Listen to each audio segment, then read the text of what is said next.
Salut les amis, c'est Jojo, j'espère que vous allez bien. Comme dit dans ma vidéo de présentation du premier iPhone, je vous propose une comparaison entre le premier iPhone et l'iPhone 7. Alors bien entendu, on le sait bien, l'iPhone 7 sera bien mieux que le premier iPhone, que ce soit en photo, que ce soit en performance, en rapidité, et tout ce que vous voulez. Et si ce n'est pas le cas, alors là, il y a un gros problème. Bref, le but de cette vidéo est de vous montrer l'évolution entre ces deux smartphones, puisque derrière, il y a 9 ans qui les séparent. Déjà, premièrement, le truc qui choque quand on voit les deux appareils ensemble, c'est leur taille. Le premier iPhone est juste minuscule par rapport à l'iPhone 7. Regardez-moi ce machin. Il est également bien plus épais et au niveau du poids, c'est très équivalent. On a 3 grammes de plus sur l'iPhone 7. Le premier iPhone n'avait qu'une seule couleur, gris avec son arrière en aluminium et le bas en plastique. L'iPhone 7, quant à lui, propose plus de choix avec 5 couleurs, or rose, noir de G, noir mat, ainsi que argent. Ils ont également un dos en aluminium, à part pour le noir de G. En parlant du dos, je trouve que les deux se ressemblent beaucoup, à part pour le bas. On a toujours le même effet avec le logo Apple, iPhone qui est marqué en bas. Apple a juste enlevé l'indicateur de capacité de mémoire. Au niveau des connectiques, en 9 ans, il y a eu quelques changements. On a un port mini jack sur le premier iPhone, alors que sur le nouvel iPhone, il a complètement disparu. Ensuite, pour la partie chargement, nous avons l'ancien connecteur 30 broches sur le premier iPhone, qui a disparu dès la sortie de l'iPhone 5 avec le fameux port Lightning que nous retrouvons sur l'iPhone 7. Et sa spécificité, c'est de pouvoir brancher le câble USB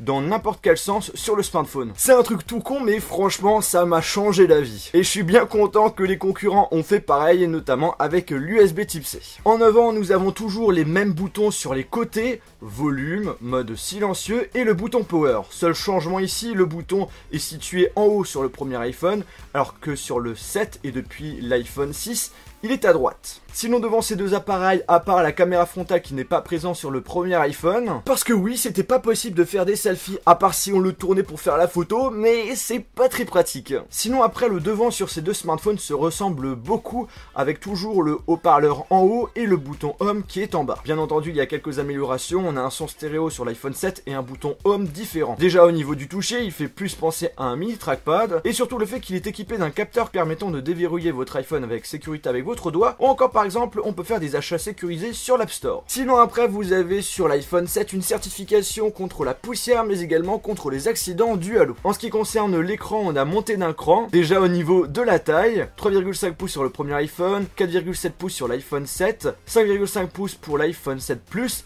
et ensuite, autre différence, la résolution de l'écran. 320 par 480 pour le premier iPhone, 1334 par 750 pour l'iPhone 7 et un écran Full HD sur l'iPhone 7 Plus. Bref, il n'y a pas photo, c'est assez pixelisé sur le premier iPhone, mais quand il est sorti en 2007, c'était excellent. Aussi, j'allais l'oublier, sur l'iPhone 7 depuis l'iPhone 6S, on a le droit sur l'écran au 3D Touch. En gros, on a plein de capteurs sur l'écran qui sont capables de détecter la pression de nos doigts afin d'activer des fonctionnalités. Pour la partie performance, vous vous en doutez, l'iPhone 7 est bien plus performant, il est 120 fois plus rapide que le premier iPhone. Et je peux vous le confirmer, le premier iPhone sous le dernier OS compatible 3.3, eh bien il est largement plus lent que l'iPhone 7. Je vous le dis direct, aujourd'hui ce n'est pas possible d'utiliser un téléphone comme celui-ci, surtout que la majorité, voire la totalité des applications de l'App Store sont incompatibles avec. Après, si vous êtes Gertrude du 98 et vous avez du temps à perdre, ça peut le faire. D'ailleurs, en parlant de l'App Store, sachez que quand on avait acheté le premier iPhone, dès la sortie, eh bien l'App Store, ça n'existait pas. Il fallait attendre 1 an plus tard pour pouvoir avoir une mise à jour avec le fameux App Store dessus. Au niveau des caractéristiques sur le premier iPhone, on avait un processeur 400 MHz, 128 Go de RAM, 3 capacités de mémoire au choix, 4, 8 et 16 Go. Le réseau mobile maximum c'était du 2G, c'est pourquoi quelquefois on appelait cet iPhone 2G, iPhone Edge. Sur l'iPhone 7 on a un processeur cadencé à 2,3 GHz, 3 Go de RAM, 3 capacités de mémoire au choix, donc 32, 128 Go et 256 Go. Et on a la possibilité d'avoir la 4G+.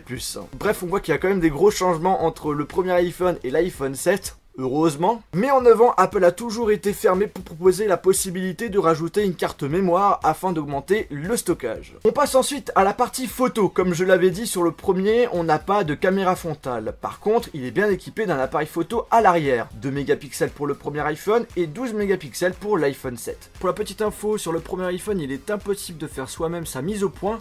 et que l'option vidéo n'est pas disponible. Je vous ai montré donc là quelques photos prises avec les deux iPhones et je pense quand même que vous avez une idée de qui a fait quelle photo. Mais pour les personnes qui s'appellent Gertrude et qui habitent dans le 98, je vais vous aider. Je sais pas pourquoi j'ai un délire avec cette Gertrude. À droite, ce sont les photos qui ont été prises sur l'iPhone 7 et à gauche, ce sont des photos prises avec le premier iPhone. J'en suis sûr que vous vous êtes trompés. Ensuite les amis, on finit avec la partie système d'exploitation. Alors malheureusement le premier iPhone que j'ai n'est pas sous sa première version d'OS mais sous sa dernière version compatible 3.3. Et pour l'iPhone 7 il est sous le dernier iOS 10. Et là sur ce coup il y a quand même énormément de changements. Je vais pas commencer à lister toutes les différences mais en gros sur le dernier iPhone on a Siri, le Control Center, le Notification Center, un vrai multitâche, la possibilité de créer des dossiers, on peut mettre des fonds d'écran, etc., etc. Sur le premier iPhone, on peut faire des recherches sur son téléphone, déplacer des icônes d'application, écouter de la musique en multitâche, choisir le type de raccourci du double tap quand on appuie 2 fois sur le bouton Home. Par exemple, quand j'écoute de la musique en double tapant, je peux changer de musique ou encore modifier le volume. Sinon, c'est presque tout. Mais à cette époque, c'était énorme. Bref les amis, j'espère que cette vidéo de comparaison, que ça vous a plu. Si c'est le cas, n'oubliez pas de mettre un pouce bleu. On a vu qu'en avant, il y a quand même des gros changements. Et pour ma part, l'endroit où il y a eu pas mal de différences, c'est surtout au niveau de l'OS. Je tiens à remercier encore une fois Mister Perrier, YouTuber high-tech, qui m'a prêté son premier iPhone pour pouvoir faire des vidéos dessus. Je vous mettrai dans la description le lien de sa chaîne YouTube. Sur ce, on se retrouve dans une prochaine vidéo. Salut!